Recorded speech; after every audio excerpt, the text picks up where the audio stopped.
नमस्कार। भूमि न्यूज पलामू द्वारा प्रस्तुत विशेष कार्यक्रम बिन पानी सब सुन में आप सभी सुधी दर्शकों का स्वागत है। इस कार्यक्रम को और इस कार्यक्रम में जो बातचीत हम लोग करेंगे उससे पहले आप इस वीडियो को देख लें। धोखे ले जा रहे हैं तो विषय में क्या बोलना है? चलिए। ये आप लोग कितना दूर से ला रहे हैं? बहुत दूर से ला रहे हैं, चुहाड़ी से। हाँ। और जब भी सुनता है कि सप्लाई में गंदा है, ये है, वो है, कचरा है, इसी वजह से हम लोग अपन पानी कचौड़ी से लाते हैं। सप्लाई यहाँ आता ही कहाँ? 4 दिन पे 2 दिन पे सप्लाई नहीं आता? कहाँ? नहीं एक आता। जगह यहाँ आएगा। मतलब पंपुकल के बगल में रहने के बावजूद भी पानी आप लोग को पानी हम नहीं लोग को नहीं मिलता है। मिलता तो हम लोग वहाँ ले जाए। अब सुनबो करते हैं तो कहा तो उसमें कोई नहा रहा है तो गंदगी है, लेटरिन है, ये सब सुनते रहते हैं। तो ऐसा पानी कौन भरेगा?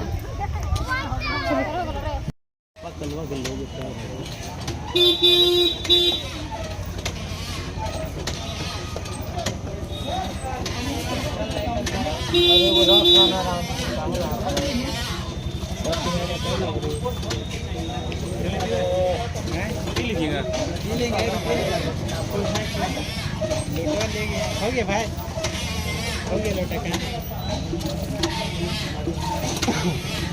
हो गया।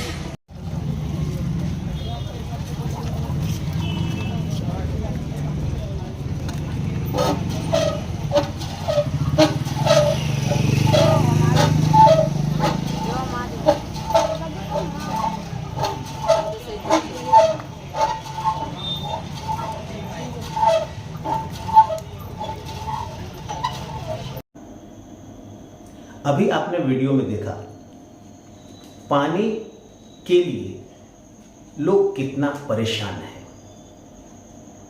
2-2 किलोमीटर पैदल चलकर पानी लेने के लिए जाते हैं और उन्हें पानी मिलता भी कैसे है? तो चुआड़ी खोदकर पानी निकालते हैं। चुआड़ी से मतलब है कि नदी में गड्ढा खोदकर उससे पानी निकालते हैं और पीने का पानी। अब हर जगह लोग बातचीत कर रहे हैं कि पेयजल, ड्रिंकिंग वाटर, बट उस गड्ढे से पानी निकाल कर ला रहे हैं, उससे उन्हें कितना हानि हो रहा है, क्या हो रहा है, इस बात को समझ पाना बड़ा मुश्किल है। लेकिन हमारे जीवन के लिए पानी बहुत ही जरूरी है और न सिर्फ हमारे जीवन के लिए बल्कि पूरे जीव जगत के लिए। जीव जगत से मेरा मतलब है पेड़ पौधा, फिर प्राणी, इन तमाम लोगों को पानी की जरूरत है। देखिए, पानी का जब सवाल उठाते हैं हम, तो पानी तो पेड़ पौधे और पूरी धरती के लिए जरूरी है।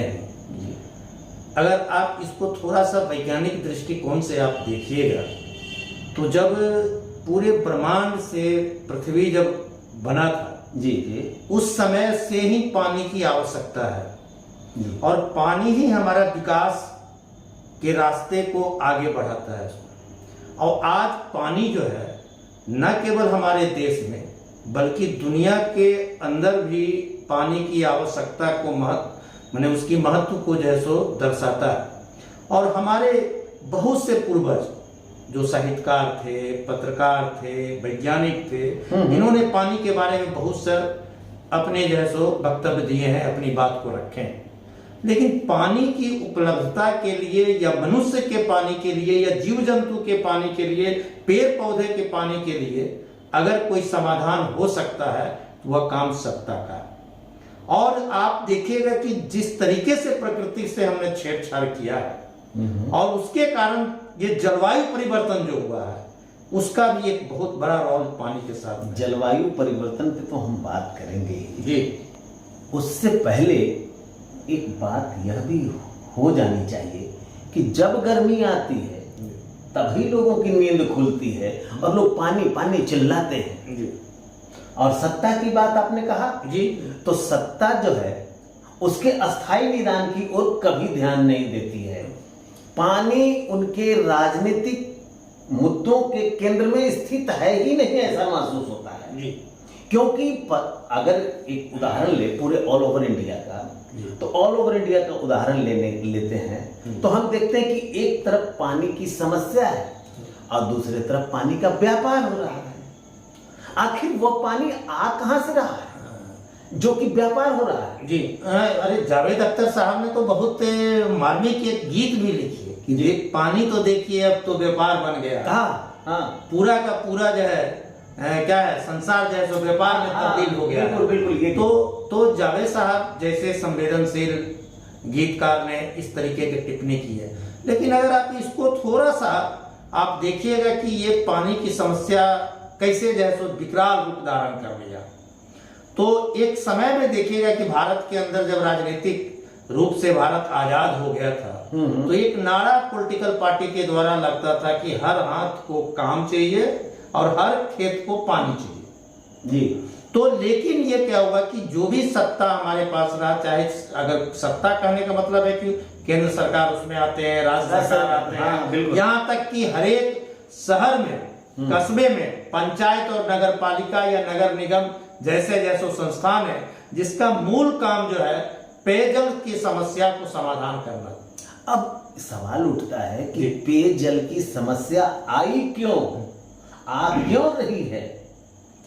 तो इस समस्या के कारण को अगर हम नहीं जानेंगे जी तब हम इसका उपाय नहीं ढूंढ पाएंगे जी।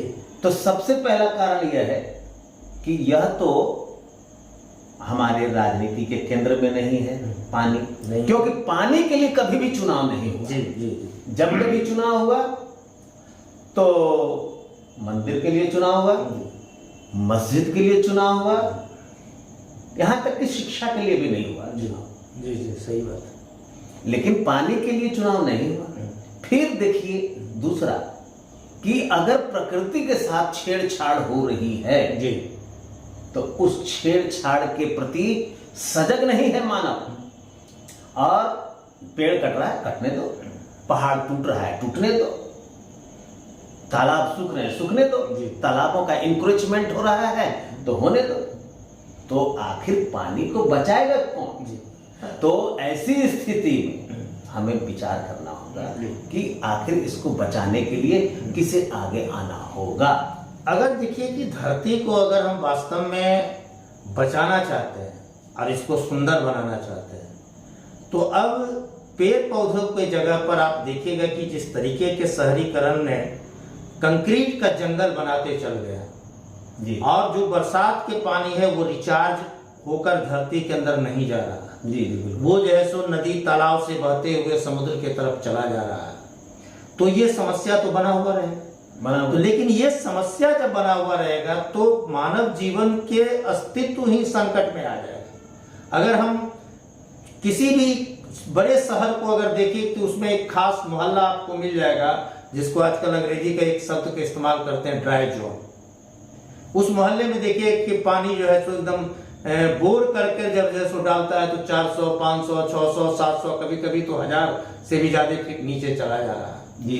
तो ये सत्ता का काम है, चाहे जो इकाई का सत्ता हो, चाहे वो म्युनिसिपैलिटी का सत्ता हो, राज्य सरकार का हो, केंद्र सरकार का हो, कि इस पर एक गंभीरता से चिंतन मनन करें और प्रकृति के द्वारा प्रदत्त पानी को सही जगह पर इस्तेमाल करें जी। बिल्कुल। तो आप देखेंगे कि अगर सही जगह पर इस्तेमाल होगा तो जितना हमारे पास में वर्षा का जल स्रोत आता है उसको कहीं जहां सूखा पड़ता है उसको जैसे बचाकर उसको हरियाली लाया जा सकता है। जहां पानी पीने की संकट है उसको पीने की व्यवस्था हो सकती है और अनावश्यक रूप से पानी नहीं जाएगा। इसके लिए जो है सो जब तक ये योजना जो आप सही बात बोले कि कभी भी राजनीति के केंद्र बिंदु में पानी रहा ही नहीं और जब कभी भी संकट आता है तब कुछ तत्कालिक रूप से उपाय करने की कोशिश की जाती है लेकिन वो कभी वो अस्थायी समाधान की तरफ नहीं जा रहा है।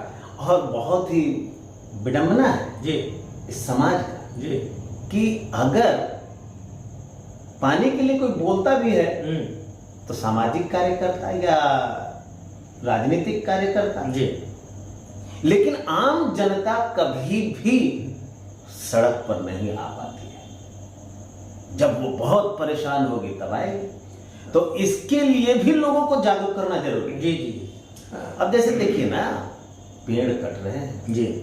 अब पेड़ों के कटने से पानी जो है, जो बारिश का पानी मिलता है, वो जी। बारिश तो नहीं हो पाएगी। नहीं। अब लेकिन पेड़ के कटने से किसी को दर्द होता है?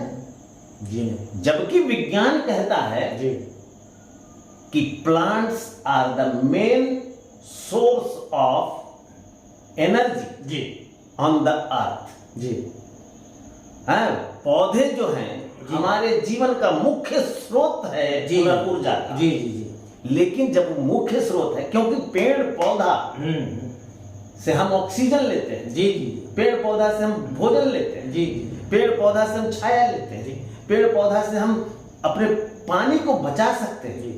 लेकिन विज्ञान के कब्र पर जब राजनीति होगी तब हम परेशानी में पड़ेंगे।